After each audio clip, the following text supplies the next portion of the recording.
প্রিয় শিক্ষার্থীরা, এই ক্লাসে আমরা 17 অধ্যায়ের টাইপ 1-এর গড় নির্ণয় সংক্রান্ত এই দুইটি সৃজনশীল প্রশ্নের সমাধান শিখব। শিক্ষার্থীরা, এখানে দুই পদ্ধতিতে তোমাদের পরীক্ষায় গড় নির্ণয় করতে বলা হয়। প্রথমত এই রকম চক দেওয়া থাকবে, দ্বিতীয়ত এই রকম এলোমেলো সংখ্যা দেওয়া থাকবে। এই দুই পদ্ধতিতেই তোমাকে গড় নির্ণয় করতে বলা হবে। আমরা যদি প্রথম পদ্ধতির একটু যদি লক্ষ্য করি, যেমন এই জায়গাতে আমাদেরকে একটা চক দেওয়া আছে, এই চক থেকে বলা হয়েছে সংক্ষিপ্ত পদ্ধতিতে গড় নির্ণয় করা। আচ্ছা, আমরা এটার সমাধান কিভাবে করতে হয় এটা একটু শিখে নিচ্ছি। মনে রাখবা, গড় নির্ণয় করতে হলে তোমাকে 5টা ঘর তৈরি করতে হবে। এইভাবে 5টা ঘর আমি তোমাকে দেখাচ্ছি। 5টা ঘর: শ্রেণীব্যাপ্তি, মধ্যমান, গণসংখ্যা, ধাপ বিচ্যুতি, এপাইওয়াই। এইভাবে কয়টা ঘর? 5টা ঘর। আচ্ছা, আর নিচে কয়টা ঘর তৈরি করবা? একটা ঘর নামের জন্য, 2টা, 3টা, 4টা, 5টা, 6টা, 7টা, 8টা, আরও একটা ঘর কিসের জন্য? মোটের জন্য। আমি যদি তোমাদেরকে এখানে দেখাই, এই যে আরেকটা ঘর নিচে তৈরি করবো কিসের জন্য? মোটের জন্য। আচ্ছা, ঘর কিভাবে তৈরি করতে হয় সেটা বুঝে ফেলছো। আর এই 5টা ঘর কিন্তু তোমাকে মুখস্থ রাখতে হবে: শ্রেণীব্যাপ্তি, মধ্যমান, গণসংখ্যা, ধাপ বিচ্যুতি, এফআইওয়াই। 5টা ঘর কিসের জন্য? গড় নির্ণয়ের জন্য। আচ্ছা, এখন দেখো, পরীক্ষাতে যে গড় যে তুমি নির্ণয় করবে, এখানে কিন্তু 2টা তথ্য দেওয়া থাকে। তুমি যদি লক্ষ্য করো, এই জায়গাতে শ্রেণীব্যাপ্তি দেওয়া আছে, এই জায়গাতে তোমাকে কিন্তু শ্রেণীব্যাপ্তিটা লিখতে হবে। শ্রেণীব্যাপ্তি এই যে 43 থেকে 47, 48 থেকে 52, এই সংখ্যাগুলো আমরা কোথা থেকে? এখান থেকে যেভাবে আছে সেভাবে লিখে ফেলবো। এইখানে তোমার কোনো কষ্ট করা লাগবে না। আচ্ছা, দ্বিতীয়ত আসি। দ্বিতীয়ত তোমার এই জায়গাতে গণসংখ্যা দেওয়া থাকবে। তুমি যদি লক্ষ্য করো, এখানে গণসংখ্যা দেওয়া আছে। সো তুমি কি করবা? এই গণসংখ্যার ঘরটাও তুমি এখানে লিখবে, এই গণসংখ্যার ঘরটা। তাইলে 5টা ঘরের মধ্যে আমরা কিন্তু 2টা ঘর প্রশ্নেই দেওয়া থাকবে, সেখান থেকে আমরা দেখে দেখে লিখবে। এই যে 5, 6, 13, 17, হ্যাঁ, 5, 6, 13, 17, এভাবে নিচে নিচে করে সবগুলো সুন্দরভাবে লিখে ফেলবো। আচ্ছা, এর পরের প্রসেসগুলো আমি তোমাদেরকে শেখাতে চাচ্ছি। দেখো, বাকিগুলো আমরা কিভাবে করব। এখানে মধ্যমানটা আমরা কিভাবে বের করি এটা যদি তোমরা একটু লক্ষ্য করো। মধ্যমানটা তুমি যদি এই যে প্রথম সংখ্যাটা যদি লক্ষ্য করো, আমরা এখান থেকে করতে চাচ্ছি। এই যে 43 এবং 47, এটার মধ্যমান এই ঘরটা কিভাবে বের করতে হয় এটা স্যার শিখবো। এই মধ্যমানের ঘরটা 43 এবং 47কে যোগ করবা, 43, ক্যালকুলেটারে করবে এই কাজটা, যোগ 47, এটা যোগ করবা, যোগ করে সমান চিহ্ন দিবে। দেখো, এটা কিন্তু বিয়োগ চিহ্ন না, অনেকে এটা মনে করে বিয়োগ চিহ্ন, না বিয়োগ, এটা যোগ চিহ্ন। 43 এবং 47 যোগ করবা, সমান চিহ্ন দিবা। দেখবা 43 আর 47 যোগ করলে কত হয়? 90। কত হয়েছে? 90। এই 90কে অর্ধেক করবা, 2 দ্বারা ভাগ করবা। মধ্যমান মানে অর্ধেক, মধ্যমান তো অর্ধেক করবা। 90কে 2 দ্বারা যখন তুমি 2 দ্বারা ভাগ করবা, ভাগ করলে কত হবে? 45 হবে। হ্যাঁ, কত হবে? 45। আবার সেম একইভাবে তুমি যদি এর পরের সংখ্যাটাকে একইভাবে তুমি যদি 48, এখানে কত দেওয়া আছে দেখো তো, 48 এবং কত, এই যে এইটাও 48 এবং 52, এইটাও তুমি কি করবা? যোগ করবা, যোগ করে সমান চিহ্ন দিবা। আগে সমান চিহ্ন দিবা, সমান চিহ্ন দেওয়ার পরে তুমি সেটাকে 2 দ্বারা ভাগ করলে কত হবে? 50 হবে। আচ্ছা, তুমি প্রথম দুইটা করো, প্রথম দুইটা করলে তুমি বুঝে ফেলবা যে এখন তুমি খুব সহজে বাকিগুলো লিখতে পারবা। তুমি বুঝছো যে প্রথমটা হচ্ছে 45, দ্বিতীয়টা 50, তার মানে তৃতীয়টা 55, এরপরটা 60, এরপরটা 65, 45, 50, 55, 60, 65, 70, 75, এবার বাকিগুলো লিখে ফেলবা। হ্যাঁ, দুইটা জাস্ট প্রথম দুইটা একটু বের করতে পারলে বাকিগুলো পারবা। মনে রাখবা, মধ্যমানগুলো দ্বিতীয় ঘরে, 3 নম্বর ঘরে গণসংখ্যা, এটা তো প্রশ্নতে আমরা সরাসরি লিখে ফেলছি। আচ্ছা, এখন তোমরা অনেকে মনে করো এখানে যে কোনো একটা সংখ্যা বরাবর তুমি একটা ঘরে শূন্য দিবা। কি করবে? একটা শূন্য দিবা। তোমরা অনেকে কি করো? 17 সবচেয়ে বড় সংখ্যা, তার মানে এই বরাবর শূন্য। 10 সবচেয়ে, মানে তুমি যেই কোনো একটা ঘর বরাবর একটা শূন্য দিবে, এই ঘরে যেই কোনো একটা বরাবর। 10ও হতে পারে, 17 হতে পারে, 13 হতে পারে, যেই কোনো সংখ্যা বরাবর। তো ধরো যেহেতু 17 বড় সংখ্যা, সো আমরা এই 17 বরাবর এখানে একটা শূন্য দিলাম। এই জায়গাতে কি করলাম? সারে শূন্যটা দিলাম, এই জায়গাতে শূন্যটা দিলাম। একটু লক্ষ্য করতে হবে। এখন শূন্য যেই ঘর দিব, এই ঘরের উপরের ঘরগুলো বিয়োগ 1, বিয়োগ 2, বিয়োগ 3, বিয়োগ 4, এইভাবে। তাহলে দেখো, এই যে বিয়োগ 1, বিয়োগ 2, অর্থাৎ -2, -3, যদি আরেকটা ঘর থাকে -4, -5, -6, এভাবে নিচের ঘরগুলো +1, +2। হ্যাঁ, তুমি চাইলে প্লাস দিতে পারো, নাও দিতে পারো, কোনো সমস্যা নেই। এখানে প্লাস দিলেও প্লাস, না দিলেও এটা প্লাস, মানে এটা প্লাস বোঝাচ্ছে। ঠিক আছে? আচ্ছা, তাহলে নিচেরগুলো সেমভাবে +1 +2 +3 যতটুকু ঘর বা যতগুলো সংখ্যা থাকবে ততগুলো পর্যন্ত এইভাবে লিখবে। আচ্ছা, এখন এরপরে শেষের ঘরটা কিভাবে আমরা বের করি এইটা স্যার তোমাদেরকে একটু শেখাচ্ছি। দেখো, এটা বের করার সিস্টেমটা হচ্ছে এটা, যে তোমার এই দুইটা ঘর তুমি গুণ করবা, এই 5 এবং 3 এই দুইটা ঘর গুণ করলে 3 5 15, এই 3 এবং 5 গুণ করলে 15 হয়, কত হয় 15। 6 এবং 2 গুণ করলে 6 দুগুণে কত 12 হয়। 13 এবং 1 গুণ করলে কত 13 একে 13 হয়। 17 আর 0 গুণ করলে কত 0 হয়। 10 এর আগে গুণ করলে কত হবে 10 এর আগে গুণ করলে 10 একে 10। আচ্ছা, এগুলো তোমরা ক্যালকুলেটর করবে, এখানে গুণ করে এখানে বসাইবে। মনে রাখবে এখানে কিন্তু এখানে মাইনাস আছে, তাহলে 3 এর 5 গুণ করলে 3 5 15, কিন্তু আবার মাইনাস আছে, মাইনাস দিবে এখানে, মাইনাস দিবে এখানে, মাইনাস আছে মাইনাস দিবা। 0 দ্বারা গুণ করলে 0, এখানে প্লাস আছে, তুমি চাইলে প্লাস দিতে পারো। প্লাস মানে মনে রাখবা প্লাস না দিলেও মনে থাকবে এটা এখানে প্লাস মনে আছে, এখানে কি আছে প্লাস আছে, ঠিক আছে। তুমি চাইলে দিতে পারো, না চাইলে না দিতে পারো, কোনো সমস্যা নেই। হ্যাঁ, আচ্ছা, তাহলে আমরা এখান থেকে শ্রেণীব্যাপ্তির ঘর সরাসরি প্রশ্ন থেকে পাবো, গণসংখ্যার ঘর সরাসরি প্রশ্নে পাবো। মধ্যমান এই দুইটা যোগ করে 2 দ্বারা ভাগ করলে মধ্যমান বের হয়ে যাবে। দুইটা যোগ করে 2 দ্বারা ভাগ করলে মধ্যমান, দুইটা যোগ করে 2 দ্বারা ভাগ করলে মধ্যমান বের হয়ে যাবে। তো দুইটা করলে বাকিগুলো তুমি খুব সহজেই বুঝে ফেলবা, বাকিগুলো কী কী হবে এভাবে লিখে ফেলবা। আর এখানে যেই কোনো গণসংখ্যা এই ঘরটা দেখবা, যেই সংখ্যাটা সবচেয়ে বড়, ধরো 17 বড়, তাহলে এই বরাবর একটা 0 দিবা। তুমি 13 বরাবর 0 দিতে পারো, যেই বরাবরই 0 দাও না কেন কোনো সমস্যা নেই, 0 একটা দিবা। তবে উপরেরগুলো -1 -2 -3 এভাবে, নিচেরগুলো +1 +2 এভাবে।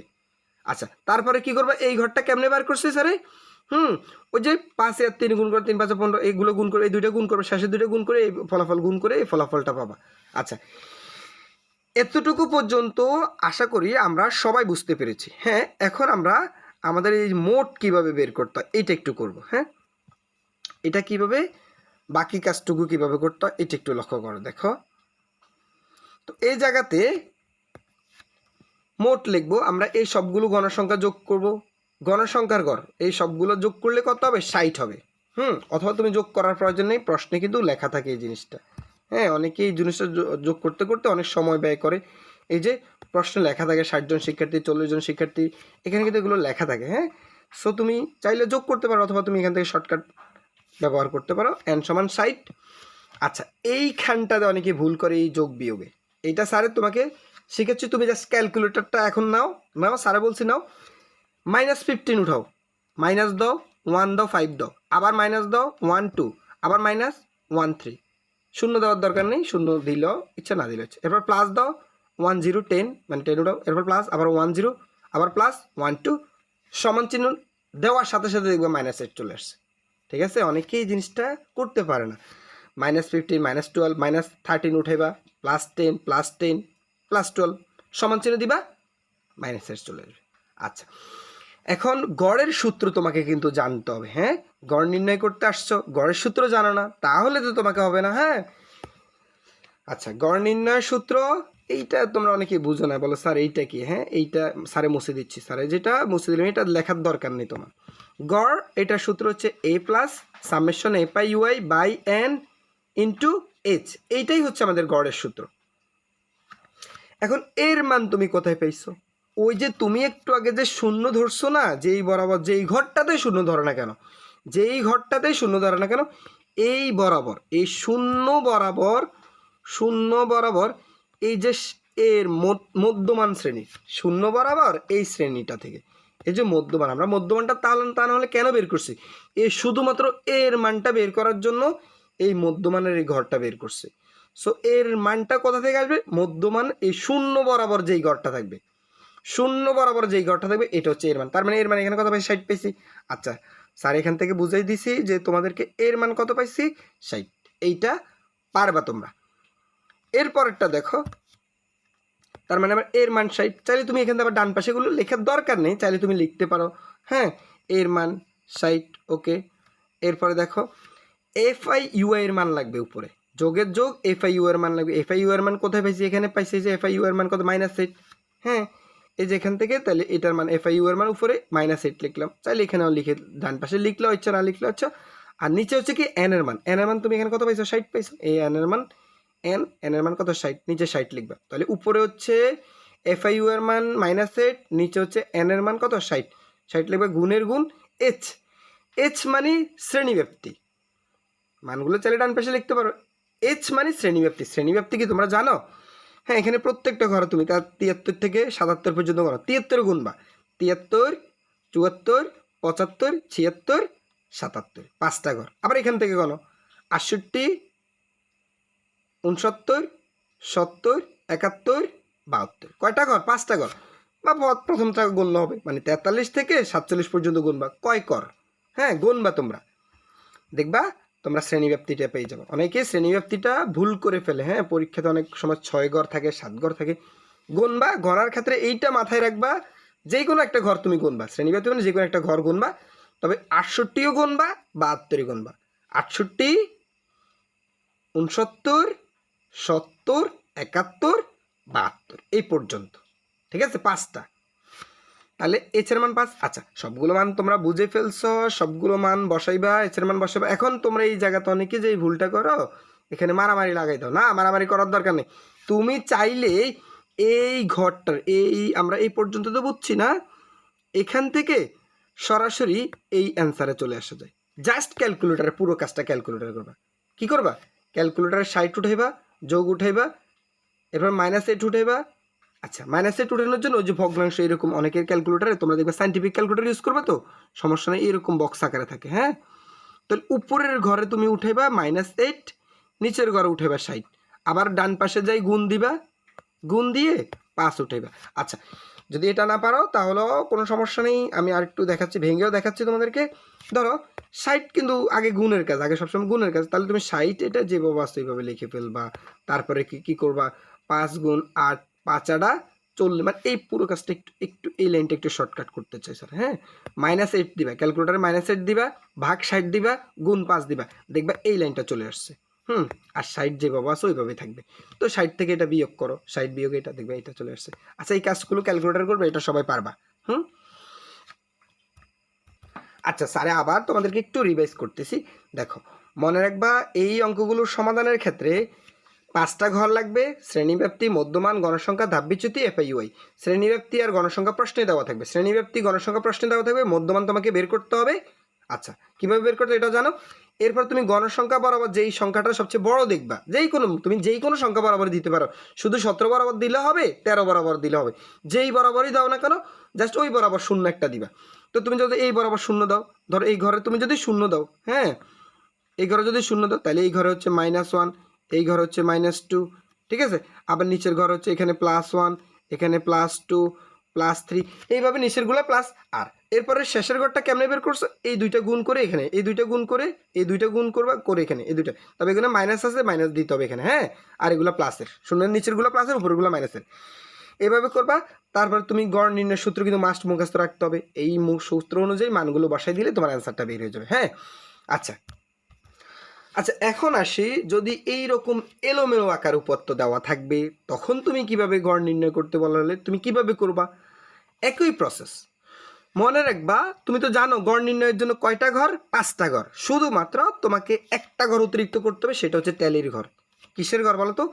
এই ট্যালির ঘরটা তোমাকে অতিরিক্ত করতে হবে। আর আগের নিয়ম, শ্রেণীব্যাপ্তি তোমার, শ্রেণীব্যাপ্তি, গণসংখ্যা, এরপরে মধ্যমান তৈরি করবা, ধাপবিচ্যুতি, এরপরে এফআইইউআই, বাকি ঘরগুলো সেম টু সেম থাকতেছে। শুধুমাত্র যখন তোমার এলোমেলো দেওয়া থাকবে, তখন তোমাকে ট্যালির ঘরটা তৈরি করতে হবে, এরকম প্রশ্ন দেওয়া থাকলে। আচ্ছা, তো দেখো, মনে রাখবে ট্যালির ঘর যখন তুমি তৈরি করবা, ট্যালির ঘর তৈরি করতে হবে মাস্ট। কারণ ট্যালির ঘর যদি তুমি না জানো, তুমি ট্যালির ঘর না জানলে কিন্তু তুমি গণসংখ্যা লিখতে পারবে না। কারণ ট্যালির ঘর কেন নির্ণয় করবা? এই যেখানে একটা দাগ, তাহলে তুমি গণসংখ্যা 1 পাইছো। এখানে 2টা দাগ, গণসংখ্যা 2 পাবা। এখানে 3টা দাগ, গণসংখ্যা 3, এখানে 3, এখানে গণসংখ্যা 3, এখানে 4। মানে ট্যালির ঘরটাও তৈরি করা হয় এই জন্য, গণসংখ্যার জন্য। কিসের জন্য? গণসংখ্যার জন্য। আচ্ছা, তাহলে আমরা ট্যালির ঘর নির্ণয় করতে হলে আমাদেরকে কয়েকটা ধাপ অতিক্রম করতে হবে। আমি সেই ধাপগুলো তোমাদেরকে দেখিয়ে দিচ্ছি, একটু মনোযোগ দিলে পুরো প্রশ্নটা একদম ফানির মতো করে তুমি পারবা। আচ্ছা, তো আমাদের যে তথ্যগুলো দেওয়া আছে, আমরা প্রথমে সেই তথ্যগুলো একটু তুলে নিচ্ছি। মনে রাখবা, শুরুতে এভাবে লিখবা যে সবচেয়ে ছোট সংখ্যা বা সর্বনিম্ন মান, এখানে সবচেয়ে ছোট সংখ্যা হচ্ছে 50। এবং সবচেয়ে বড় সংখ্যাটা লিখবা বা সর্বোচ্চ মান 99। তুমি দেখবা যে সংখ্যাটা সবচেয়ে ছোট ওটা হচ্ছে সর্বনিম্ন মান, যে সংখ্যাটা সবচেয়ে বড় 99, হ্যাঁ এইটা সবচেয়ে বড় সর্বনিম্ন সর্বোচ্চ মান। আচ্ছা, সর্বনিম্ন মান সর্বোচ্চ মান। এখন পরিসর নির্ণয় করতে হবে। প্রথমে লিখবা সর্বনিম্ন সর্বোচ্চ মান, এরপরে লিখবা পরিসর। পরিসরের সূত্র কি? সর্বোচ্চ মান মাইনাস সর্বনিম্ন মান যোগ 1, এই সূত্রটা তুমি লিখবা। তারপর সর্বোচ্চ মান কত পাইছে 99, এটা লিখছো। সর্বনিম্ন মান কত পাইছে 50, এইটাও লিখবা। যোগে যোগ 1 99 থেকে 50 বিয়োগ করো, করলে 49, এটার সাথে 1 যোগ করো, 49 আগে যোগ করলে 50। আচ্ছা, তার মানে তুমি পরিসর কত পাইছে 50। এই পরিসরটা কেন নির্ণয় করো জানো? তুমি যে একটু পরে যে ঘরটা তৈরি করবে, এখানে যে এই চকটা তো তৈরি করবা, এই চকটা তৈরি করতে হলে এখানে কয়টা ঘর আঁকবা এইটা তো তুমি জানো না। কারণ আগের অঙ্কটাতে তুমি ঘর কিন্তু দেওয়া ছিল, এই জন্য তুমি ওই আলোকে ঘরটা তৈরি করছো। বাট এখানে তো তুমি ঘর কয়টা হবে বা কোন ঘরে কত ঘর শ্রেণীব্যাপ্তি থাকবে এটা তুমি কিচ্ছুই জানো না। সো এর জন্যই মূলত আমাদের এই কাজগুলো করা। আচ্ছা, সবসময় প্রত্যেকটা অঙ্কের জন্য এটা করবা। পরিসর প্রথমে ছোট সংখ্যা বড় সংখ্যা, তারপর পরিসর। এরপরে প্রশ্ন কিন্তু আরেকটা জিনিস দেওয়া থাকবে যে শ্রেণীব্যাপ্তি 5 নিয়ে শ্রেণীব্যাপ্তি 10 নিয়ে, এটা কিন্তু প্রশ্নে দেওয়া থাকবে। অথবা তুমি নিজের মতো করে ধরে নিতে পারো। ধরো শ্রেণীব্যাপ্তি 5 ধরে, প্রশ্ন কিন্তু লেখা থাকবে, অথবা নিজের মতো করে ধরে নিবা শ্রেণীব্যাপ্তি 5 ধরে অথবা শ্রেণীব্যাপ্তি 10 ধরে। আচ্ছা, তো শ্রেণীব্যাপ্তি 5 ধরে আমরা শ্রেণীর সংখ্যা নির্ণয় করব। কেন? ওই যে ঘর কয়টা হবে সেটা নির্ণয় করবো। শ্রেণীর সংখ্যা মানে কয়টা ঘর হবে সেটা নির্ণয় করবো। এই এতক্ষণ আমরা যে লড়াইটা করলাম এই শ্রেণীর সংখ্যার জন্যই। তাহলে শ্রেণীর সংখ্যার সূত্র কি? পরিসর বাই শ্রেণীব্যাপ্তি। পরিসর কোথায় লিখবো? উপরে লিখবো। আর পরিসর একটু আগে আমরা বের করলাম কত বলো তো? এই যে পরিসর এখান থেকে 50 বের করছি, তাহলে তুমি পরিসর এখানে লেখো। আচ্ছা, এরপরে শ্রেণীব্যাপ্তি। শ্রেণীব্যাপ্তি আমরা একটু কত ধরলাম? 5 ধরলাম না? যদি 5 ধরো তাহলে এখানে 5 লিখবা শ্রেণীব্যাপ্তি। যদি 10 ধরো তাহলে এখানে 10 লিখবা। তাহলে পরিসর 50, শ্রেণীব্যাপ্তি 5 ধরছি, তো 50কে 5 দ্বারা ভাগ করলে কত? 10। তুমি যদি চাও, এখানে কিন্তু আমাদের কয় ঘর করা লাগবে বলো তো? এই জায়গাতে অঙ্কটা করতে 10 বের হয়েছে না? তার মানে আমাদের এই জায়গাতে কয় ঘর করে অঙ্ক এটা করতে হবে? 10 ঘর করতে হবে। আচ্ছা, স্যার তোমাকে একটা চালাকি শিখাচ্ছি, সেটা কি? তুমি যদি অঙ্ক এটাতে 5 ঘর না ধরে, ধরো এই জায়গাতে তুমি যদি 10 ঘর ধরতা, কয় ঘর ধরতা? 10 ঘর। তার মানে শ্রেণীব্যাপ্তি এখানে তোমার কত হইতো? 10 হইতো। কত হইতো? 10। এখন তুমি 50কে 10 দ্বারা ভাগ করো, তখন তোমার এখানে কত হইতো? 50কে 10 দ্বারা ভাগ করলে 5। তখন তোমার ঘর কয়টা করা লাগতেছে? 5টা করা লাগতেছে। তাহলে তুমি দেখো 10 ঘর নিয়ে যদি তুমি অঙ্কটা করো, অনেক বড় হবে না? ঘর করতে তোমার অনেক সময় লাগবে না? অনেক সময় লাগবে। যদি তুমি শ্রেণীব্যাপ্তি 10 ধরো তখন তোমার 5 ঘর। তুমি চাইলে 5 ঘরের মধ্যে যে জাস্ট 5টা ঘর করে অঙ্কটা সমাধান করে ফেলতে পারো। হ্যাঁ, উত্তর সেম একই আসবে। বুঝছো তো? তাইলে তুমি দেখবা যতটুকু কমের মধ্যে করা যায়, 10 নিলে কিন্তু অঙ্কটা আরও সহজে করা যেত। কি করতে পারতো? আরও সহজে করতে পারতো। বাট আমরা 10 নিয়েছি। আচ্ছা, 10 নিয়ে কীভাবে করতে হয় আমি তোমাদেরকে সেটা দেখাচ্ছি, ঠিক আছে? ওকে, আমরা আমাদের অঙ্কে ফিরে আসি। তো এখন দেখো, এখন সবচেয়ে ছোট সংখ্যা কিন্তু কত তুমি কিন্তু জানো? সবচেয়ে ছোট সংখ্যা কত এখানে? 50। হ্যাঁ, তো ছোট সংখ্যা থেকে আমরা শুরু করব। সবচেয়ে ছোট সংখ্যা থেকে শুরু করবা। কি বলছে স্যারে? যদি এখানে 31 থাকতো সবচেয়ে ছোট সংখ্যা, তার মানে তুমি এখানে 31 থেকে শুরু করবা। আচ্ছা, ও আরেকটা বিষয়, এখানে কি শ্রেণীর সংখ্যা কয়টা ঘর হবে বলো তো? 10টা না?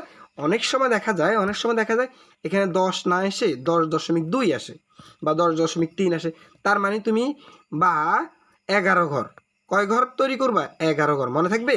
বা এখানে যদি 10 না আসে, ধরো কোনো কারণে এখানে যদি 10 না এসে, এই জায়গাতে 10 না আসে, ধরো 7.3 আসে, 7.3, তার মানে তুমি কয় ঘর লিখবা? বা 8, বা কত লিখবা? 8 লিখবা। মনে থাকবে? দশমিক আসলে মনে করবা তুমি আরেক ঘর বেশি নিতে হবে। দশমিক আসলেই আরেক ঘর। যদি পুরোপুরি 7 আসে বা 8 আসে তাহলে তো এটা ভিন্ন কথা। বাট দশমিক আসলে আরেকটা ঘর বাড়াই নেবে। কি করবা? বাড়াই নেবে। আচ্ছা, অঙ্ক এটাতে ঘর কয়টা হবে? 10টা। এবং তোমার নামের জন্য কয়টা ঘর হবে? একটা। কয়টা হলো? 11টা ঘর। অঙ্কের জন্য 10টা, নামের জন্য একটা, কয়টা হলো? 11টা। শেষে দিয়ে আমরা আবার কি করি? যে মোটের জন্য একটা ঘর তৈরি করি, এই যে মোটের জন্য, তাহলে 11টার সাথে আরও একটা, 12টা ঘর। তুমি এই প্রথমে দাগগুলো দিয়ে ফেলবা। একটা ঘর, 2টা ঘর, 3টা, 4টা, 5টা, 6টা, 7টা। হ্যাঁ, কয়টা হয়েছে? এই পর্যন্ত 7টা। এরপরে 8টা 9টা 10টা 11টা 12টা, এই 12টা ঘর তৈরি করবা। আচ্ছা, ঘর তৈরি করা শেষ হলে আমি তোমাকে একদম সহজভাবে দেখাচ্ছি, সবগুলো ভেঙে ভেঙে। ঘর তো 12টা তৈরি করে ফেলছো, ঠিক আছে। সবসময় 2টা ঘর বেশি করবে। যেখানে যদি 8টা হতো, শ্রেণীর সংখ্যা যদি 8 হয় তাহলে তুমি 10টা করতে। যদি 12টা হইতো, শ্রেণীর সংখ্যা যদি 12 হয় এখানে, তাহলে তুমি 14টা করবে। মানে 2টা বেশি করবে, একটা এখানে নামের জন্য আর একটা নিচে মোটের জন্য। ঘর তৈরি করা শেষ। আর এইভাবে তো জানো শ্রেণীব্যাপ্তি মধ্যমান, এখানে এভাবে কয়েকটা ঘর, 5টা ঘর, শ্রেণীব্যাপ্তি মধ্যমান গণসংখ্যা ধাপ বিচ্যুতি FIUI। কিন্তু ট্যালির ঘর শুধুমাত্র অতিরিক্ত তৈরি করা লাগবে কখন, যখন এই রকম উপাত্ত দেওয়া থাকবে। আচ্ছা, এখন এই যে সবচেয়ে ছোট সংখ্যা থেকে আমরা শুরু করব, সবচেয়ে ছোট সংখ্যা এখন 50, তার মানে এখানে আমরা 50 থেকে শুরু করব। এবং কয় ঘর শ্রেণীব্যাপ্তি, হ্যাঁ 5 ঘর শ্রেণীব্যাপ্তি। কয় ঘর, 5 ঘর। যদি যদি এখানে সবচেয়ে ছোট সংখ্যা 30 থাকতো তাহলে আমরা 30 থেকে শুরু করতাম। যদি 31 থাকতো 31 থেকে শুরু করতাম। যদি 32 থাকে 32 থেকে শুরু করবা। অনেকে বুঝতে সুবিধাটা 31 থেকে শুরু করে, বা 33 থাকলেও 31 থেকে শুরু করে, যাতে ঘরগুলো গুনতে সুবিধা হয়। আচ্ছা, তাহলে আমরা এখন কি করব, যত থাকে তত থেকে শুরু করবো। যেভাবেই করো অঙ্কটাও উত্তর মিলবেই, তোমার যেভাবেই করো উত্তর মিলবে। ধরো 50 আছে, 50 থেকে শুরু করবা। আচ্ছা, কেমনে এটা স্যারে দেখাচ্ছি, একটু দেখো। তো এখানে সবচেয়ে ছোট সংখ্যা 50, তুমি শ্রেণীব্যাপ্তি কত ধরছো, 5 ধরছো, মানে 5 ঘর গুনবা। তাহলে 50 আছে, 50ও গুনবা। 50 গুনতে হবে কিন্তু তোমার। 50 আছে, 50 হাতের আঙ্গুলে করে গুনবা, 5 ঘর গুনবা। 50, 51, 52, 53, 54। কত হয়েছে, 54। এই ঘরে যদি 54, এই যে তুমি যদি একটু গণো স্যারের সাথে, যদি একটু প্রথম ঘরটা একটু বোঝার চেষ্টা করো, তারপর বাকিগুলো পাবো। এখানে 50, 51, 52, 53, 54 কয়টা ঘর হয়েছে, 1 2 3 4 5টা। আবার 54 যদি এই ঘরে, তাহলে এই ঘরে 55 হবে। আবার এখানে 55, 56, 57, 58, 59 কয়টা দাগ হয়েছে, 5টা। এখানে 59 হলে আবার এখানে 60। এইভাবে করে তুমি, এইভাবে করে, হ্যাঁ দেখো।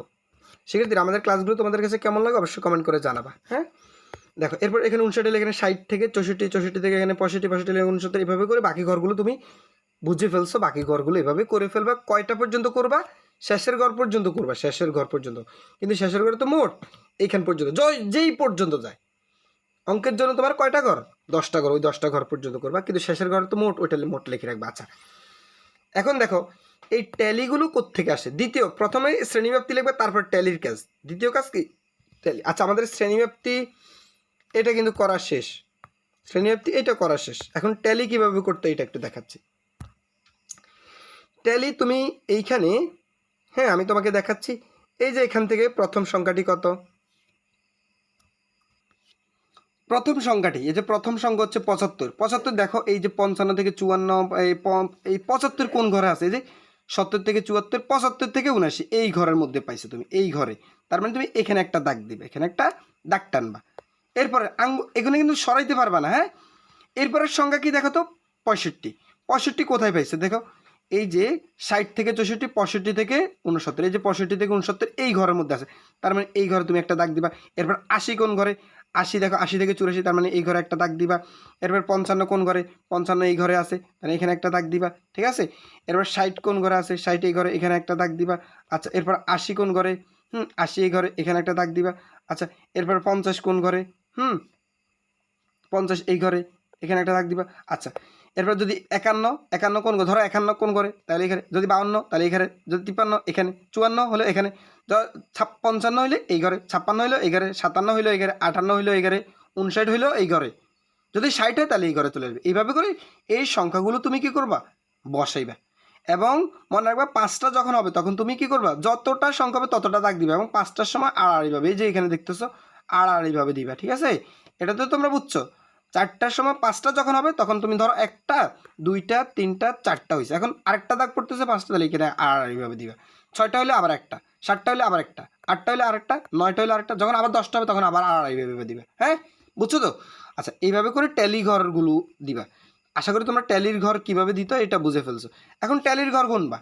ট্যালির ঘর গুনে এখানে একটা দাগ পাইছো, এখানে কি বলো তো, 1 1, তাহলে এখানে 2 পাইছো, এখানে 2, এখানে 3 পাইছো, এখানে 3, এখানে 3 পাইছো, এখানে 3, এখানে 4 পাইছো, এখানে 4, এখানে 5, এখানে 5, এখানে 7, এখানে 7 গণের সংখ্যা লিখে ফেলবে। আর মধ্যমান কেমনে বের করে, এটা একটু স্যার একটু আগে দেখা দিলাম। মধ্যমানগুলো যে 50 যোগ 54 সমান চিহ্ন দিবা, যেই ফলাফলটা হবে সেটাকে 2 দ্বারা ভাগ করবা। আবার 55 যোগ 59 দিবা, সমান চিহ্ন দেওয়ার পরে যেই ফলাফলটা পাবা যোগ করবা, 55 আর 59 যোগ করবা, সমান চিহ্ন দেওয়ার পরে ওইটাকে 2 দ্বারা ভাগ করলে 57 আসবে। তাহলে প্রথমটা 52, পরেরটা 57, বাকিগুলো তুমি বুঝে ফেলছো, 52, 57, 62, 67, 72, 77, এইভাবে করে বাকিগুলো লিখে ফেলবা। হ্যাঁ, আচ্ছা, আর এই ঘরটা কেমনে, তুমি যেই কোনো একটা সংখ্যা বরাবর শূন্য দেবে, যে কোনো এই বরাবর শূন্য দিতে পারো, এইবার যে কোনো বরাবর, তাহলে স্যার এই বরাবর শূন্য ধরছি, এখানে শূন্যটা ধরলাম, এই বরাবর স্যারে কী করলাম, শূন্য ধরলাম। এখন এই বরাবর যেহেতু শূন্য ধরছি, তাহলে উপরে সবগুলো -1, -2, -3, আর নিচে সবগুলো +1, +2, +3, এইভাবে করে লিখে ফেলছি।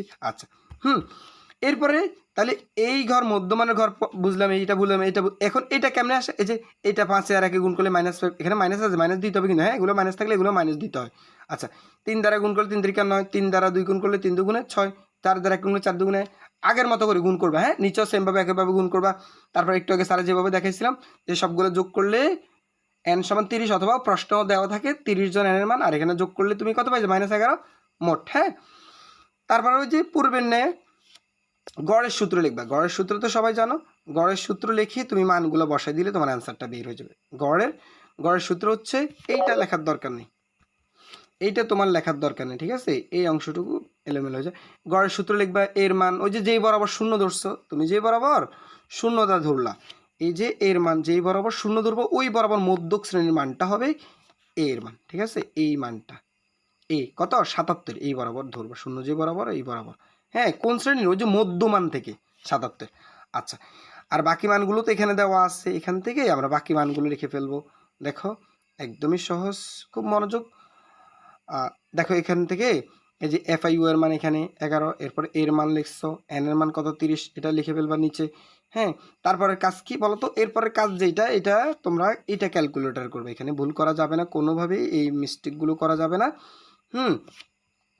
এখানটাতে তুমি 77 এটা যেভাবে আছে সেভাবে লিখে ফেলছো, কিন্তু এই পুরো কাজটা ক্যালকুলেটারে করবা। কিভাবে করবা ভাইয়া, -11 উঠাইবা, ভাগ 30 দিবা, গুণ 5 দিবা, দেখবা এই লাইনটা চলে আসছে, এই -1.83 আসবে, ঠিক আছে। এই মাঝখানের এই লাইনটা করার দরকার নেই, এই লাইনের পরে তুমি এই লাইন পাবা, পরে 77 থেকে এটা বিয়োগ করলে এটাই তোমার অ্যান্সার চলে আসবে। চাইলেই ডান পাশে এগুলো লিখতে পারো, এগুলো গড়ের ক্ষেত্রে এগুলো লেখার প্রয়োজন হয় না, ঠিক আছে, চাইলেই লিখতে পারো। মানগুলো আবার লিখে দিয়েছো, এর মান কোনটা হবে, FIU এর মান কোনটা, n এর মান কোনটা, h এর মান কোনটা। আর h এর মান তো অঙ্কটাতে শ্রেণীব্যাপ্তি কিন্তু h এর মান দেওয়া আছে আমাদের, আমরা এখান থেকে 90 থেকে 94 5 ঘর, 95 থেকে 99 5 ঘর। হ্যাঁ, সেক্ষেত্রে আমাদের ক্লাসগুলো তোমাদের কাছে কেমন লাগলো অবশ্যই কমেন্ট করে জানাবা। আজকের ক্লাসটি তুমি কতটুকু বুঝতে পেরেছো সেই বিষয়টি অবশ্যই জানিয়ে দিবা শিক্ষার্থীরা। ধন্যবাদ সবাইকে। আর তোমরা যদি এই পিডিএফটি নিতে চাও তাহলে হোয়াটসঅ্যাপে যোগাযোগ করবা। এখানে প্রত্যেকটা অঙ্কের সাথে আমাদের ক্লাসগুলো দেওয়া আছে, জাস্ট এখানে টাচ করলে ওই পিডিএফের এখানে টাচ করলে ওই ক্লাসটা পেয়ে যাবে, অথবা স্ক্যান করলেও পেয়ে যাবা, ঠিক আছে। আর এই সম্পূর্ণ সুপার সাজেশন পিডিএফটি নিতে চাইলে যোগাযোগ